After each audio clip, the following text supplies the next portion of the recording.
भी एक सवाल है, हिंदू कौन है?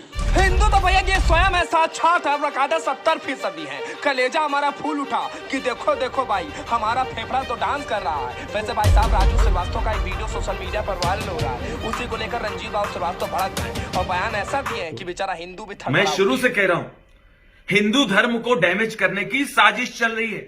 योजनाबद्ध तरीके से काम हो रहा है और इसके जिम्मेदार हिंदुओं तुम खुद हो। अरे बाप रे बाप, भाई साहब हमारा कलेजा बड़ा कमजोर है, ऑक्सीजन कब बढ़ जाएगी, फेफड़ा फूल उठेगा। वैसे भाई साहब, महाराणा प्रताप से लेकर मान सिंह और बकायदा हिंदुओं का इतिहास तक बता डाला। रंजीत बाबू श्रीवास्तव का बयान सुनने के बाद आपका भी हिंदुत्व जाग उठेगा। एक वीडियो सोशल मीडिया पर वायरल हो रहा है जिसमें वो हिंदुओं को नसीहत देते हुए दिख रहे हैं। आपने भी देखी होगी वीडियो, क्या कहेंगे इस पर आप?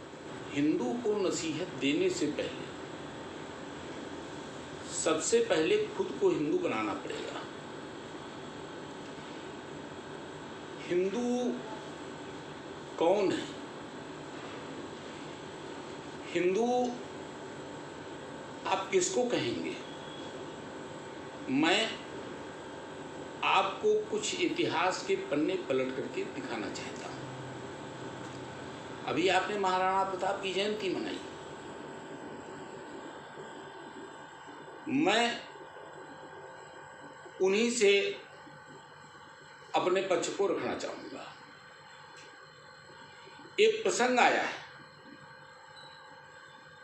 राजा मानसिंह महाराणा प्रताप के यहां आते हैं। सर्वविदित है कि मानसिंह की बहन जोधाबाई अकबर को ब्याही गई थी।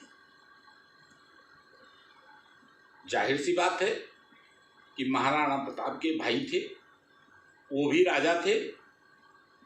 राणा प्रताप ने उनका स्वागत किया, सत्कार किया, सम्मान दिया और भोजन पर आमंत्रित किया, किंतु वे स्वयं मान सिंह के साथ भोजन पर नहीं बैठे। इसे मान सिंह ने अपना अपमान समझा और समझना भी चाहिए था। हम किसी सम्मानित व्यक्ति को अपने घर पर भोजन का निमंत्रण दें और उसके साथ भोजन पर न बैठे तो उसका अपमान तो हो ही गया। तो उसने इसका जब कारण पूछा मान सिंह ने, तो महाराणा प्रताप ने जो कहलाया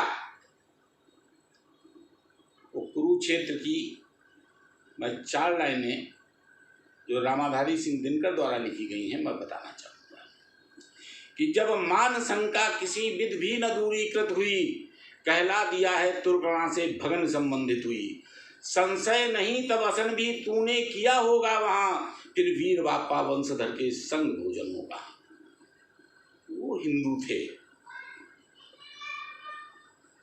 उन्होंने इसलिए मान सिंह के साथ भोजन नहीं किया था कि उनकी बहन ब्याही गई थी अकबर के यहाँ और उनको संदेह था कि इन्होंने अकबर के साथ भोजन कर लिया होगा।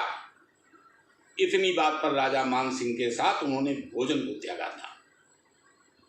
और इस पर आगे भी प्रसंग है, सुन मान मानो भस्म हो क्रोधित हुआ प्रस्थान को। अपमान से भस्म होकर के मान सिंह गया था। वो हिंदू थे। अब मैं मान सिंह की बात करना चाहूंगा। मान सिंह क्या है? मान सिंह धर्म के पराभव का प्रतीक है। मान सिंह अवसरवादी है। मान सिंह कायर है। मान सिंह धर्म और जाति द्रोही है। हल्दी घाटी के मैदान की और 2 लाइनें बताऊंगा। युद्ध हो रहा था, महाराणा प्रताप क्या कर रहे थे? मेवाड़ केसरी देख रहा, केवल रण का न तमाशा था, वो दौड़ दौड़ करता था, रणो मान रक्त का प्यासा था। वाह बहादुर साहब, वाह क्या बात है भैया। इनको तो बकायदा हिंदुओं का प्रोफेसर होना चाहिए था। पूरा महाराणा प्रताप का इतिहास तक बता डाले और हिंदुओं के बारे में क्या बोले सुनिए। महाराणा प्रताप अकबर को नहीं ढूंढ रहे थे, महाराणा प्रताप मान सिंह को ढूंढ रहे थे, गद्दार को ढूंढ रहे थे, कायर को ढूंढ रहे थे, स्वाभिमान बेचने वाले को ढूंढ रहे थे। मैं आज एक सवाल करना चाहता हूं, इन कसौटियों पर कौन अपने को खरा उतार करके कह सकता है कि मैं हिंदू हूं? अगर कोई इन कसौटियों पर खरा उतर करके कह रहा है हिंदू हूं तो मैं उसको हिंदू मान लूंगा, लेकिन अगर इन कसौटियों पर खरा नहीं उतर रहा है तो मैं उसे हिंदू मानने को स्वीकार नहीं करूंगा। मैं ये इतिहास की बात बता रहा हूं, मैं 70 के दशक तक की बात बता रहा हूं। हम लोगों के गांव में, मैं शहर का नहीं हूं, गांव का रहने वाला। अच्छा प्रोफेसर साहब जी, हमको तो पता ही नहीं था। वैसे भाई साहब बकायदा आप शर्ट पहने खूब कस के बोले हैं। हम लोगों के गांव में भी मुसलमान थे, लेकिन एक दीवार थी हमारे उनके बीच में। उनके खाने के बर्तन या तो अलग होते थे या दोना पत्तल दिया जाता था, और अगर खाना खाते थे तो बर्तन धुल करके रखते थे। हाँ, थोड़ी गलती हुई। ये व्यवहार हमने दलितों के साथ भी करना शुरू कर दिया, हिंदुओं को विभाजित कर दिया। नहीं करना चाहिए था। किंतु आज की तारीख में मैं फिर एक सवाल पूछना चाहता हूं, क्या यही भेद आज कोई भी व्यक्ति नेता मुसलमानों के साथ व्यवहार रूप में कर रहा है? अगर नहीं कर रहा है तो उसको अपने को हिंदू कहलाने का अधिकार नहीं है। रही बात हिंदुओं के हिंदुत्व को बचाने की बात, मुगल शासनकाल में जब हमने 700 साल गुलामी झेली है उनकी, तब भी हम 80% बच गए थे हिंदू, 20% मुसलमान था। हमें किसी सत्ता और ताकत ने नहीं बचाया, हमें हमारे संस्कारों ने बचाया है, हमारे स्वाभिमान ने बचाया है, हमारी धर्म के प्रति निष्ठा ने बचाया, और हमको भगवान ने बचाया है। बहादुर साहब की भाई साहब प्रोफेसरी देख तो हम तो हैरान हो गए कि देखो भाई देखो, इतना ज्ञान आ कहां से गया। वैसे आगे प्रतिशत तक बताए हैं। हमें किसी सुरक्षा और संरक्षण की जरूरत नहीं है, और हमें मुसलमानों से डरने की भी जरूरत नहीं है। डरे तो हम तब भी नहीं थे, डरते हम आज भी नहीं हैं। हम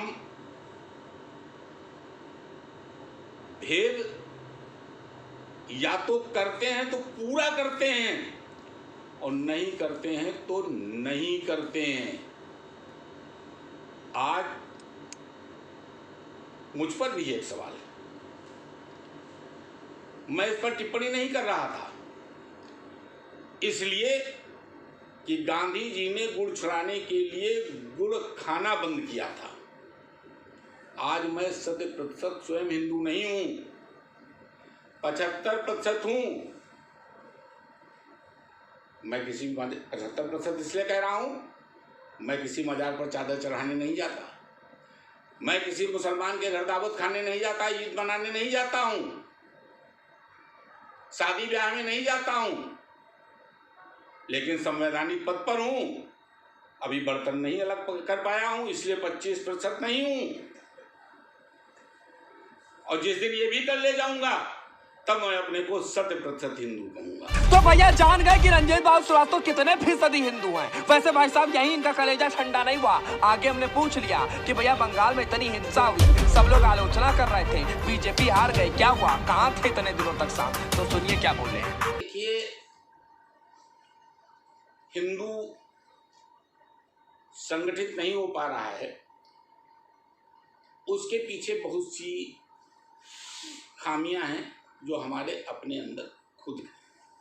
हम चुनाव होता है अपनी जात बताते हैं, अपना धर्म बताते हैं, हम दलित और सवर्ण करते हैं। जब तक ये चलेगा तब तक हिंदू एक नहीं होगा। मैंने कहा कि जो भेद हमने मुसलमानों के साथ पहले किया वही भेद हमने दलितों के साथ करना शुरू कर दिया, तो हिंदू कैसे संगठित रह पाएगा। लेकिन फिर भी हिंसा का जवाब देने के लिए हिंदू स्वयं सक्षम है, उसे किसी सहारे की जरूरत नहीं है। हाँ, एक थोड़ी सी कड़वी बात है, पहले मुसलमान डराया जाता था, अब हिंदू डराया जा रहा है। ये इस तरह की टिप्पणी मैं नहीं कर सकता। शुक्र है कि भैया बहादुर साहब की टिप्पणी कहीं विपक्ष वालों ने नहीं सुनी, बेचारे हैरान हो जाते, माथा खजुआने लगते। फिलहाल भाई साहब चैनल को सब्सक्राइब कीजिए, वीडियो को शेयर करना मत भूलिएगा।